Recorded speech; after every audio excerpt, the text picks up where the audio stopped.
G'day guys, Andrew Redmayne from Sydney FC. I'll be answering some members' questions for the next 20 minutes. If you have any additional ones, feel free to throw them into the comment section and I'll do my best to get around and answer them. First question is from Danielle and Nick B from Bondi. How does it feel to finally be back in training today? It was actually quite nice. Good to see the boys. Good to be in the gym and getting some exercise and working on finishing the long season that we started and trying to reap the rewards of the seeds we sowed early in the year. Mick McCoy from Parramatta. How'd you get through lockdown? I watched a lot of Netflix. I did a little bit of gym. I ran around to the park a little bit, but not too much running because I hate running. Other than that, not too much. That's how I kind of got through lockdown. But I'm glad we're out. Alf, who is an under 9 from Ryde, Gladesville Magic. Hi Raiders, what's your best tip for young goalies at set pieces?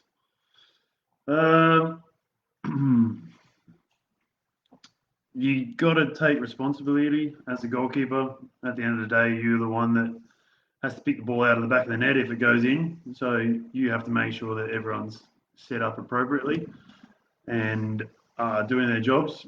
A lot of times players switch off on set pieces and you have to make sure that everyone's on their toes and are diligent in their roles.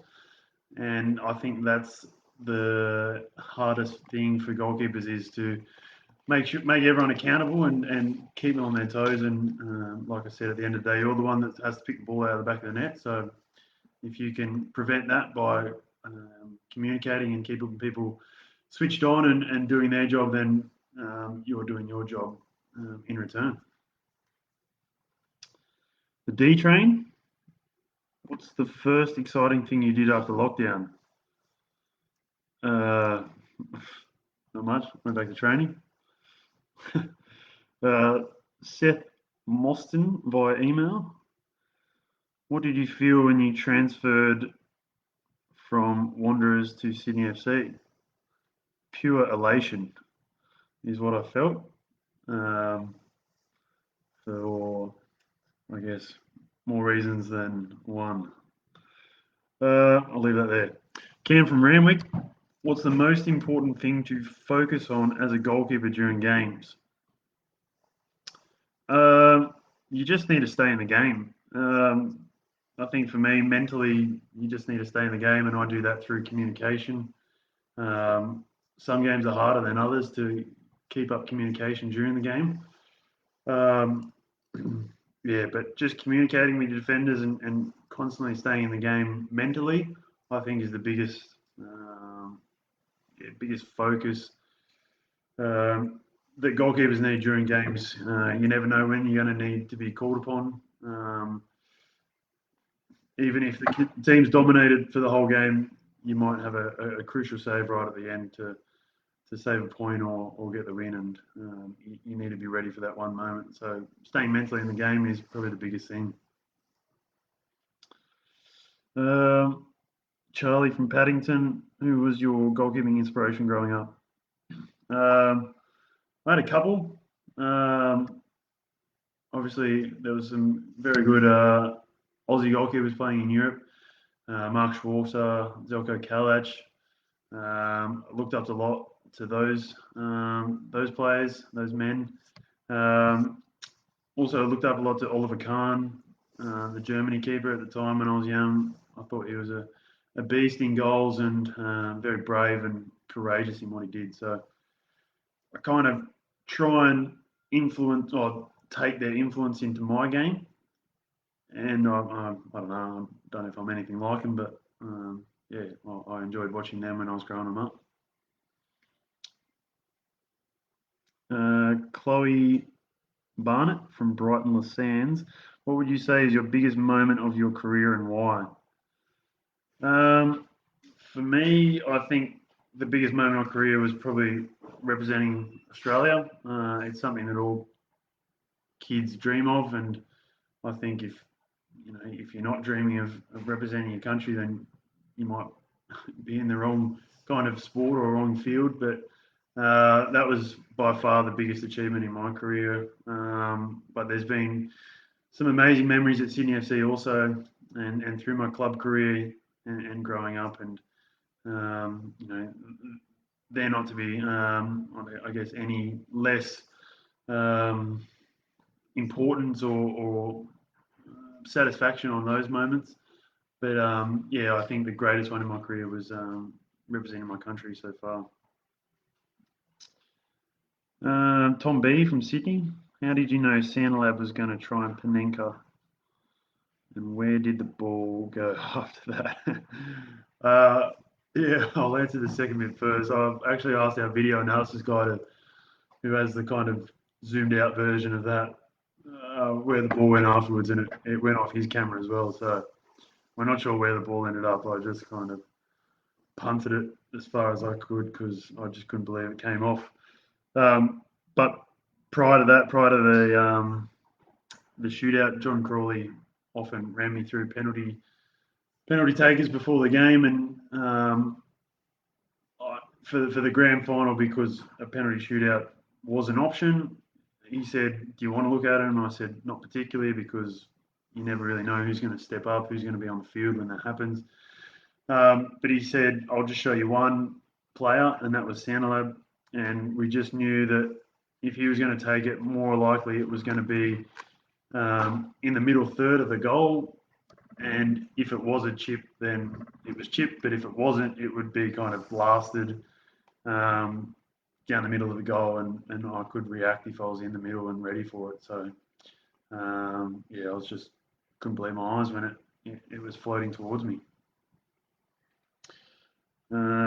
Christina from Edgecliff, I've noticed you have a dog in your Instagram post one time. What's the dog's name and breed, and why did you go for both? I've actually got my dog just beside me there. She's a cutie. Her name's Gilly, and she's a golden retriever. We went with Gilly. It's a long-winded story cut short. We named her after Adam Gilchrist.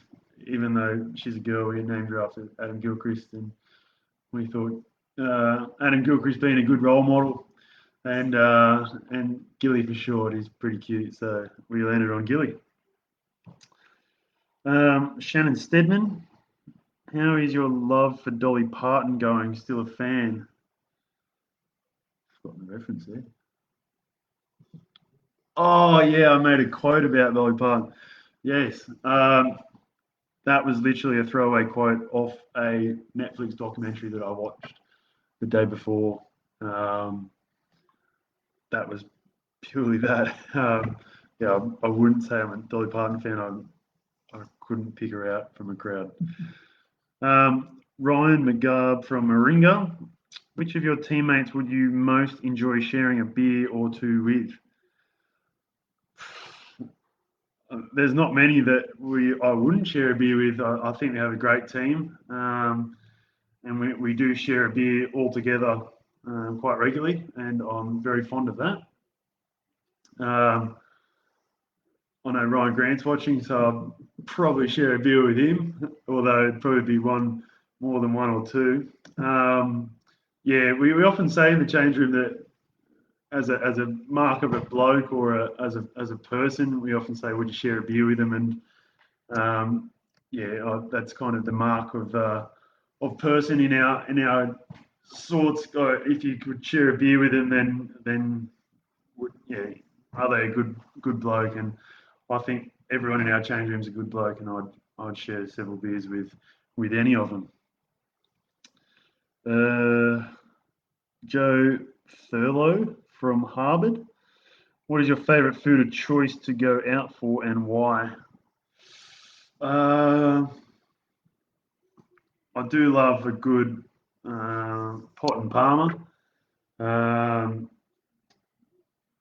that's probably up there, or a good Japanese meal. I love Japan and I love their food and culture and everything like that. But like the last question said, I do like sharing a beer with my mates, and yeah, at the pub I'd probably go for a Palmer. So it'd be either of those. Kevin Young from Neutral Bay, just around the corner. What were Arsene Wenger and those famous Arsenal players like when you played on trial for them? I didn't actually play on trial with the first team. I played in the under 18s when I was on trial. Couldn't remember any names that I played with. I haven't got the greatest memory on football events or anything that happened in games. I did train with some of the first team players, a lot of the younger ones, but yeah, my time there was phenomenal and I learned so much. It was such an eye-opening experience for me as a young kid and a young player, and it's something that I often look back on and reminisce about, and I think it'll be a great story for the kids and grandkids when I am older. But yeah, like I said, it was a thoroughly enjoyable experience and one that I've really cherished and kind of held on to over my time. Rob from Seaforth. Apart from yourself, who is the best keeper in the world at present? Well, I'm far from the best keeper in the world. I'm probably far from the best in Australia. But I'd probably say Jan Oblak. He's got a very similar style to me. He's very offensive in his goalkeeping. He's high off his line. He likes to come and take crosses and affect the play before it gets to a shot-stopping position. That's something I like doing, affecting the game. If I have to make him a save, then I consider that I haven't done my job properly. I feel adequate and prepared to make a save, but for me as a goalkeeper, I like to prevent a shot even being taken, whether that's sweeping the back line, coming and taking, or punching across, organising my defence. Like I said, with the set pieces, making sure everyone's switched on and alert to their role and dangers that could present. And that's the way I like to kind of approach goalkeeping. And I think Jan Oblak at the moment is incredible in that role, and he really commands his defence and gets the team, I guess, doing what they should do, and that's to keep the ball out of the back of the net. Sid from Penrith, do you have any plans for after football? I'm actually quite a fair way through a university degree in teaching. I can see myself going into the classroom once I retire. It's kind of a family profession for me, the family business. Mum and dad were both teachers, aunties, uncles. Excuse me. My brother-in-law is a teacher. There's a lot of teachers in my kind of immediate family, and it's been great to kind of leech off them and lean on them when I am struggling with my university. It's great to have different resources and the like when I am kind of finding it tough in uni. But yeah, I think teaching for me after football really resonates, and giving back to kids and giving back to the community is something that I can really see myself doing. Elizabeth Coates. Hi, Redders. Thanks for the great memories. What sort of music are you into, and any favourite artists? Yeah, I like my music, like most people. I'm a lot more kind of chilled out and mellow than a lot of the boys in the team.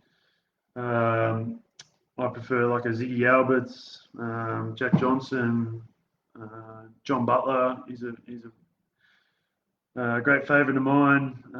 Even like a Leon Bridges, that kind of artist. A bit of soul, a bit of acoustic. Yeah, just something pretty mellow and pretty chill. I'm not someone who likes my techno music or doof doof or anything like that. I'm pretty yeah, chilled out when it comes to my music, I guess. Sally from God's Country up in Gosford. Who is the best player you've played with and against? Is Buster still on live? If Buster's still on live, then it's definitely Buster. Best player I've played with, I've had the privilege of playing with David Villa at Melbourne City. He was a phenomenal player. But we've had some phenomenal players in Australia. I think Aaron Moy he's a phenomenal talent. Watching Jacob Tratt is a phenomenal player as well. He's a he's an excitement machine when he's watching his YouTube videos. Best player I played against, Mbappe probably most recently. Cavani when we had our PSG game in China with Sydney FC. Mesut Ozil when we played Arsenal, although he was well under the pace, being his first pre-season game, you could just tell that he just oozed class and oozed quality, and yeah, I think he'd be right up there. He's won a World Cup and he's kind of done it all in the game. Yeah, he's struggling with my team at the moment, Arsenal, but yeah, I'm sure he'll come back and move on to bigger and better things. Stuart from the Cove, what's the best sledge you've ever heard in a game, either from the fans or another player? From the fans can be quite generic sometimes. Even if it is funny, if it's generic, I kind of ignore it. I do like to engage with the crowd if there is a funny chant or a funny sledge. I do like to turn around and give a thumbs up or a wry smile. Yeah, like I said, I don't take the game too seriously while I'm in it. I feel that's good for me. I think I get more out of myself when I'm taking things less serious than too serious, I guess. So I do like engaging with witty calls and that kind of thing. And I think with the way that crowds are going in COVID, I think you will hear a bit more individual voice from the crowd, and I'm looking forward to seeing what people come up with. Just try and keep it clean and witty, because anything dirty and generic, I can't really resonate with. During the game, I know Ryan McGowan has had some great calls during the game. Some I probably couldn't convey on on the media, but he's someone who is very witty on the field and loves a joke like myself. Hey, we'll try and find some more questions. There's one there. No, I did that one.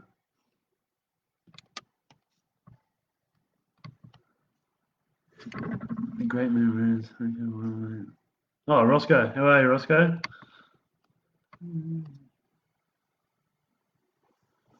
Get someone to scout me at under 16s. Yeah, we'll send someone out, Johnny. What was it like getting your first Socceroos cap versus South Korea? Yeah, like I said, it was probably the highlight of my career. It was an amazing experience. It was an amazing crowd that game. There was, I can't remember the crowd fee. It was well over 80,000, I think, and they were so loud. I remember they had a decibel meter that they put up on the big screen when there was things going on in the game, and it was well over 100 sometimes with the decibel meter, and they were all whistling and howling, and yeah, it was such a surreal experience making my debut for the national team, and like I said, one that I'll cherish forever, and it was such an amazing environment to make a debut in, I think. Love following your career since Trixie Tag. Love following your career since Sydney North days. Sydney North, that was high school. It's a long way away. Ashley Williams, how you going, mate? Stuart from England. What is the best worldie save you never forget keeping out of the net? like I said, I haven't got the best memory of things happening in games, but one that I can't really escape because it's our media manager sitting next to me and keeps plastering all over our social medias is the penalty saves from the grand final last year. So I guess I'll say them because that's what springs to mind. Can you please give a shout out to my friend Katie Lofthouse? Katie, how you going? Thoughts on Testine, good keeper? Yeah, great keeper. I mean, you don't play for Barcelona if you're not a good goalkeeper. So, great goalkeeper. He's probably more of a defensive goalkeeper. He likes defending his line, dropping back, and just making saves. Like I've said before, it's not really my kind of style. I like defending higher up the pitch, and kind of stopping the attack before there's a shot stopping situation. So that's my kind of style, and yeah, that's kind of the way I approach the game. Which goalkeeper you have played against in the AFC Champions League has impressed you most? Have you noticed the style of goalkeeping in Korea, Japan, and China to be different than in Australia? Thank you very much. Stay safe. Keep being the best goalkeeper in the league. Again, not sure about that one, but yeah, I'm not really sure of names. We kind of comes up on our radar, the Champions League games. I do know Mitch Langerat's playing in Japan. He's someone that I like working with in national team camps, and he's someone that I look up to because I know he's an Australian that's gone overseas and done amazing things. Yeah, I think the style in Asia is again a mixed bag. You get very defensive goalkeepers, and I know. Excuse me. The last game he played in the Champions League, the goalkeeper in the who was it? Marinos. Ange Postecoglou's team. He was a very offensive goalkeeper. You could often see him sweeping the back line on halfway, and I'm probably not as extreme as that, but it's worked for him, and they won a J League. That's the style Ange wants to play, and credit to him. But yeah, there is a mixed bag. I wouldn't say any one country encompasses any kind of style of goalkeeping. Ryan Frank, plenty of big saves over the years. What are your thoughts on the Santalab penalty? Looking back on it, and how did JC find out that he might do that? Yeah, well, like I said, JC has endless videos, and they're all up on a kind of database, and it all kind of comes out, and you do your research, you watch a lot of highlights, and you try and remember little things, and I guess it all just paid off at the time. Traddy's just laughing, as he always does. Can you give the Engadine Cruisers a shout out, please? Engadine Cruisers, how you going?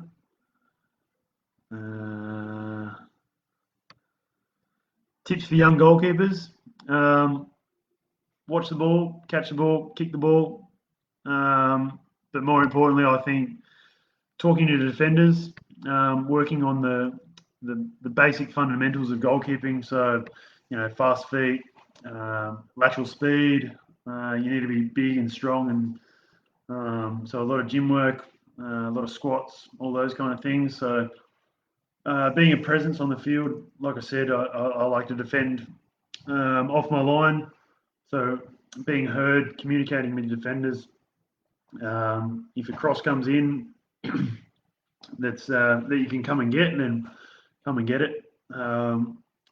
Just do the basics well, and I think for a young goalkeeper, I think just enjoy the game, learn as much as you can, play as many games as you can, and just learn through the process. Roscoe, you like a beer, Redders. What's your favourite? Kettle? Yeah. Well, I've got a case of these in the fridge at the moment, and they're not bad. So,